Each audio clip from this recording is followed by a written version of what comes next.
Hello everyone, welcome back to defence Updesh. मेरा नाम है हर्षवर्धन सिंह और आज 10 अगस्त के करंट अफेयर्स को डिस्कस करेंगे। So let us continue. पहला क्वेश्चन है, बताइए PM Daksh scheme is related to which of the following. PM Daksh scheme जो है वो किस चीज से जुड़ी हुई है। स्कीम्स वगैरह पे रेगुलरली यूपीएससी में क्वेश्चंस आते रहे हैं, एनडीए सीडीएस सभी स्टूडेंट्स को ये चीज पता होनी चाहिए। तो मुझे बताइएगा पीएम दक्ष स्कीम जो है वो विच ऑफ द फॉलोइंग सेक्टर से जुड़ी हुई है, किस क्षेत्र से जुड़ी हुई है। सभी स्टूडेंट्स पीडीएफ डाउनलोड कर सकते हैं डिफेंस उपदेश टेलीग्राम चैनल से, और उसके अलावा आप लोग जो है वो अगर इसका आंसर करना चाहते हैं तो इसके बारे में सोच सकते हैं और उसके लिए वीडियो को पॉज कर सकते हैं। चलिए, तो आंसर आएगा अपस्किलिंग ऑफ बैकवर्ड ग्रुप्स। जो भी बैकवर्ड ग्रुप्स हैं या फिर पिछड़े तबके हैं उनके लिए उनको स्किल्स प्रोवाइड करा के अपस्किलिंग करना, यानी कि उनके जो स्किल है उनको बेटर करना और उनको नौकरी की अपॉर्चुनिटीज प्रोवाइड करवाना, ये इसका मेन पर्पस है। पीएम दक्ष स्कीम जो है वो ministry of social justice and empowerment के अंदर में लॉन्च की गई है, ठीक है।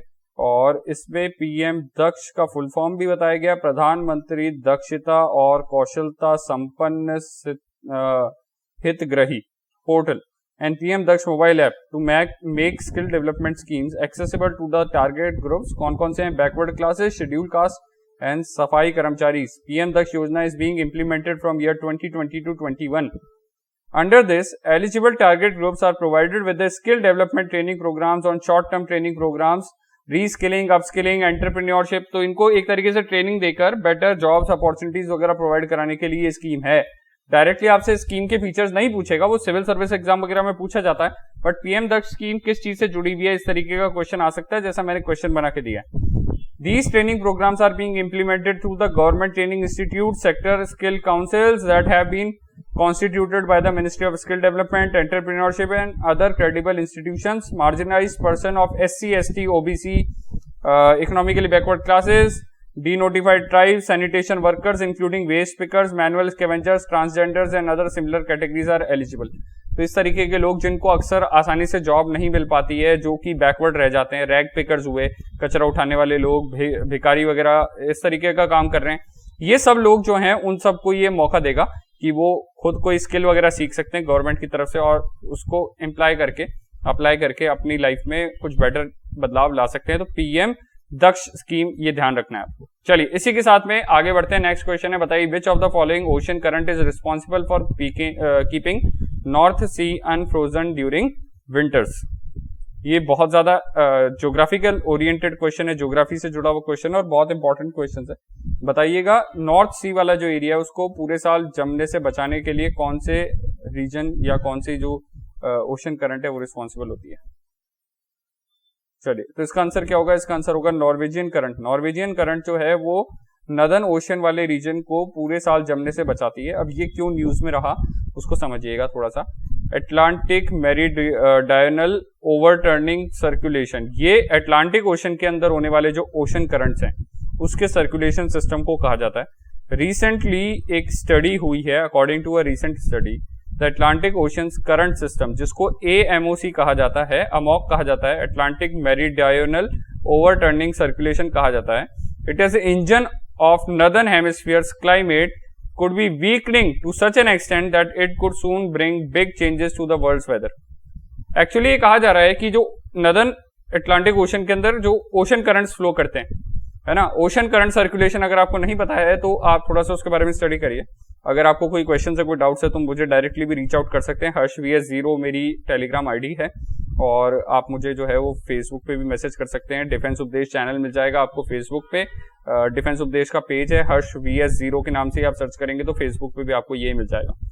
तो वहां पर जो है वो आप ये जो है मेरे से क्वेश्चन भी डायरेक्ट पूछ सकते हैं अगर आपको इससे जुड़ा हुआ कोई डाउट क्वेश्चन है तो ओशन करंट एक तरीके से कन्वेयर बेल्ट की तरह या एक सिस्टम की तरह काम करते हैं, जो पूरे जैसे हमारी बॉडी में, ह्यूमन बॉडी में ब्लड सर्कुलेशन टेम्परेचर को रेगुलेट करता है, वैसे वर्ल्ड में ओशन करंट्स जो होते हैं वो टेम्परेचर को रेगुलेट करते हैं।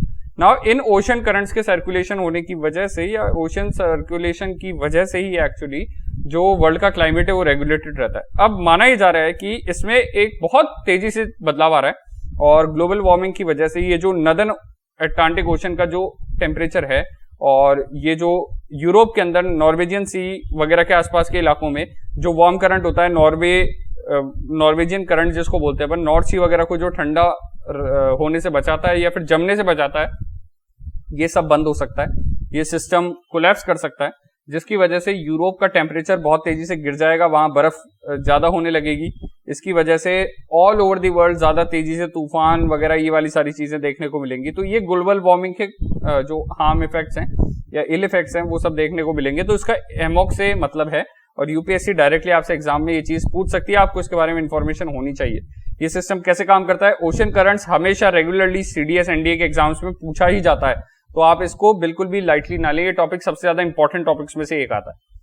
Now climate models have shown that amok is at its weakest in more than 1000 years. 1000 सालों में जो एमॉक सिस्टम है वो बहुत कमजोर हो गया है, यानी कि जो ओशन सर्कुलेशन, जो गर्म पानी और ठंडे पानी का जो ओशन सर्कुलेशन बैठा होता है नॉर्दर्न हेमिस्फीयर में, वो वीक होता जा रहा है। However it has been known whether it has not been known whether the weakening is due to change in circulation or it is due to the loss of stability, but ये कमजोर हुआ है। How does AMOC work? AMOC is a large system of ocean currents like conveyor belt driven by difference in temperature and salt content in the water's density. पानी की density में फर्क और temperature में फर्क की वजह से गर्म पानी ठंडे इलाकों की तरफ, ठंडा पानी गर्म पानी इलाकों की तरफ आता है, जिसकी वजह से एक तरीके से ओशन टेम्परेचर रेगुलेट होते रहते हैं। ये ऑल ओवर दी वर्ल्ड होता है। नाउ इसकी वजह से ही हमारे क्लाइमेट्स फॉर्म होते हैं, और कॉन्टिनेंट्स पे किस तरीके का क्लाइमेट होगा वो चीज इस चीज से इंपैक्ट करती है। As warm water flows northward it cools, some evaporation occurs which increases the amount of salt. Low temperature and high salt content make the water denser and this dense water sinks deep into the ocean. The cold dense water slowly spreads southward several kilometers below the surface.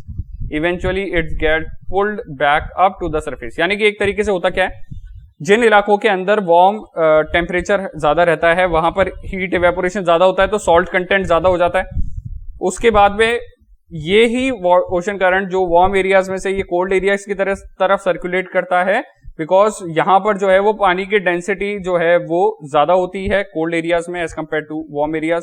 Warm areas की जगह पर cold area में जो पानी sink करता है वो नीचे की तरफ आना शुरू होता है, बैठना शुरू होता है, क्योंकि ये वार्म वाटर जो है वो लाइट होता है as compare to cold water. ये ऊपर की तरफ राइज करता है और कोल्ड वाटर जो है वो नीचे की तरफ बैठता है। तो इसकी वजह से एक तरीके का सर्किल बन जाता है। अगर आप चाहते हैं कि मैं ओशन सर्कुलेशन पे वीडियो बनाऊं तो मुझे कमेंट पे करके जरूर बताइएगा, तो मैं उसके बारे में जो है वो सोच सकता हूं कि मैं ओशन करंट पे एक वीडियो लेकर आऊंगा। खैर एनीवेज, तो फिलहाल आप इतना समझिएगा कि ओशन सर्कुलेशन में कोल्ड करंट जो है वो वार्म करंट की जगह और वार्म करंट जो है वो कोल्ड करंट की जगह लेने के लिए एक दूसरे को रिप्लेस करते रहते हैं। नाउ इसकी वजह से एमॉक अगर कोलैप्स करता है, if the amok collapses it would increase cooling in the northern hemisphere, sea level rise in the Atlantic and an overall fall in the precipitation over Europe. इसकी वजह से नॉर्दर्न हेमिस्फीयर में ठंड बढ़ जाएगी, तो इवेपोरेशन कम हो जाएगा, इवेपोरेशन कम हो जाएगा तो यूरोप में बरसात वगैरह में कमी आ जाएगी। वहीं जो इसका टेम्परेचर फॉल होगा तो ओशन सर्कुलेशन जो इक्वेटर के आसपास के एरियाज है जहां पानी गर्म होता है ज्यादा गर्म होगा और वो ठंडे एरियाज की तरफ जाने की बजाय वो वहीं रहेगा, जिससे इवेपोरेशन ज्यादा बढ़ेगा और बरसात बहुत ज्यादा तेज हो जाएगी, बहुत ज्यादा बढ़ जाएंगी। ये बहुत ज्यादा प्रॉब्लम क्रिएट कर सकता है। ठीक है, तो आई होप इसमें से आपको हेल्प मिली होगी। ये डायरेक्टली यूपीएससी में आने वाला क्वेश्चन है। ज्योग्राफी पे बहुत सारे क्वेश्चंस यूपीएससी रेगुलरली पूछती रही है, एनडीए सीडीएस के स्टूडेंट्स को इसके बारे में इंफॉर्मेशन होनी चाहिए। इसी के साथ में आगे बढ़ेंगे, नेक्स्ट क्वेश्चन देखते हैं। बताइए, इंडिया पार्टिसिपेटेड इन एक्सरसाइज जायद तलवार with which of the following countries. India ने एक्सरसाइज जायद तलवार में किस कंट्री के साथ में पार्टिसिपेट किया है। If you want to think about this then इसको वीडियो को पॉज कर सकते हैं। टेलीग्राम जो चैनल है डिफेंस उपदेश का, वहां से इसका पीडीएफ डाउनलोड कर सकते हैं आप लोग। इसके अलावा आपको ये चीज ध्यान होनी चाहिए कि ये जो मिलिट्री एक्सरसाइजेस होती हैं इन पर रेगुलरली क्वेश्चन आते हैं। एनडीए सीडीएस एफकेट या कोई भी डिफेंस एग्जाम उस पर हर बार ये क्वेश्चन आते हैं, तो आपको इसके बारे में ज्यादा जोर देना है, इन पर ज्यादा फोकस करना है। तो जायद तलवार 21 एक्सरसाइज जो है वो इंडिया ने की है यूएई के साथ में। ठीक है, जायद Talwar 2021 Indian navy अंडरटोक bilateral exercise जायद तलवार 21 विद यूएई नेवी। ठीक है, तो ये आपको ध्यान रखना है, इंडियन नेवी और आईएनएस कोची शिप जो है वो उसने इसमें पार्टिसिपेट किया था। ठीक है, तो these are few points which you need to remember about Zayed Talwar 2021। International army games will be organized in which country.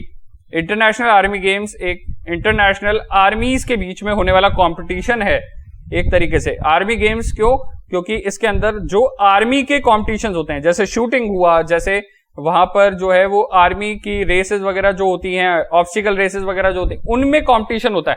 तो आर्मीज की परफॉर्मेंस चेक करने के लिए होते हैं गेम, एक तरीके का हेल्दी कंपटीशन है। जैसे ओलंपिक्स होता है कंट्रीज के एथलीट्स के बीच में, वैसे आर्मी पर्सनल के बीच में होता है ये।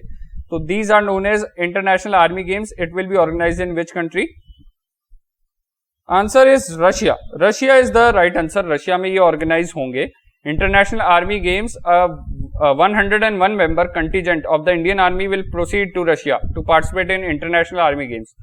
तो इंडिया की तरफ से 101 आर्मी सोल्जर्स इसमें हिस्सा लेंगे। आर्मी गेम्स होंगे रशिया में 22 अगस्त से 4 सितंबर के बीच में। Identify the incorrect statement. Last question है, आराम से पढ़िए स्टेटमेंट्स को और इनके बारे में सोचिए और फिर आंसर करिएगा। अगर आप सोचना चाहते हैं तो वीडियो को पॉज कर सकते हैं, अदरवाइज द आंसर जो मैं आपको यहाँ पे बताने वाला हूं वो ध्यान से देखिएगा। First statement, on August 9, 1945 United states drop the second nuclear bomb on Nagasaki. बिल्कुल सही है, पहला हिरोशिमा पे गिराया था 6 अगस्त को। Second, the bomb that was dropped on Nagasaki was code named the fat man. बिल्कुल सही है। उसी तरीके से यहां पर जो दूसरा बॉम्ब गिराया गया था, जो पहले हिरोशिमा पे गिराया गया था, उसका नाम भी जो है वो हम आगे देखेंगे, बट ये फैट मैन वाला नाम जो है वो स्टेटमेंट सही है। Japan was part of the allied nation forces. ये स्टेटमेंट बिल्कुल गलत है, क्योंकि जापान अलाइड फोर्स नेशन का पार्ट नहीं था। जापान जो है सेकेंड वर्ल्ड वॉर के दौरान अलाइड नेशंस की जगह एक्सिस पावर का पार्ट था। ये बात ध्यान रखनी है आप। Japan does not have a strong military force due to the sanctions applied on it after the war. ये बात भी सही है। जब जापान इस नागासाकी बॉम्ब के बाद में हार गया वर्ल्ड वॉर में, तो अमेरिका ने उन पे प्रतिबंध लगा दिया था कि वो बहुत ज्यादा सेना वगैरह नहीं रख सकते। आज भी यही कारण है कि जापान की आर्मी बहुत ज्यादा स्ट्रांग नहीं है। वो ज्यादातर अपनी आर्म फोर्सेस वगैरह के लिए अमेरिका से हेल्प पे रिलाई करते हैं। अगर जापान पे कोई हमला वगैरह भी करेगा तो अमेरिका उसकी हेल्प करेगा। ऐसा एग्रीमेंट जापान और अमेरिका के बीच में। जैसे जैसे अभी रिसेंट टाइम्स में जैसे जैसे अमेरिका बाकी जगह पे जो लड़ाइयां चल रही है उसमें से हाथ खींचता जा रहा है, जापान के लिए एक टेंशन बढ़ती जा रही है कि आगे जाकर कभी फ्यूचर में अगर चाइना के साथ में कोई पंगा होता है तो उस केस में अमेरिका साथ देने नहीं आएगा। तो ये वाला सारा मामला जो है वो अभी रिसेंट में न्यूज में। हिरोशिमा नागासाकी बॉम्बिंग की तारीखें याद होनी चाहिए आपको, और ये बॉम्ब के नाम भी याद होने चाहिए। तो यहाँ पे कुछ स्टेटमेंट दिए हुए जो आपके काम के। नागासाकी डे मनाया जाता है 9 अगस्त को। Japan's Nagasaki marked the 76th anniversary of the US atomic bombing on 9th of August 2021. On 9th August 1945, United States dropped the second nuclear bomb on Nagasaki 3 days after Hiroshima. 6 को तो Hiroshima पे डाला और 9 को Nagasaki पे डाला। इसको कहा जाता है लिटिल बॉय। जो पहला बॉम्ब था कहां पे? हिरोशिमा पे। और दूसरा नागासाकी वाले पे कहा जाता है fat man. It killed over 80,000 people. इसी के साथ आज की क्लास को यहीं खत्म करेंगे। बहुत बहुत शुक्रिया, धन्यवाद। Please like share and subscribe, दोस्तों के साथ शेयर करिए। अगर कोई क्वेश्चन है, क्वेरी है, डाउट है, कमेंट में लिख सकते हैं। मुझे डायरेक्ट भी अप्रोच कर सकते हैं। हर्ष VS0 में मिल जाऊंगा आपको। फेसबुक पे भी डिफेंस उपदेश चैनल मिल जाएगा। टेलीग्राम चैनल पे भी है, वहां से PDF डाउनलोड कर लीजिए। और हर्ष VS0 सर्च कर सकते हैं। मुझे टेलीग्राम पे डायरेक्ट मैसेज करके इंक्वायरीज भी कर सकते हैं। Thank you.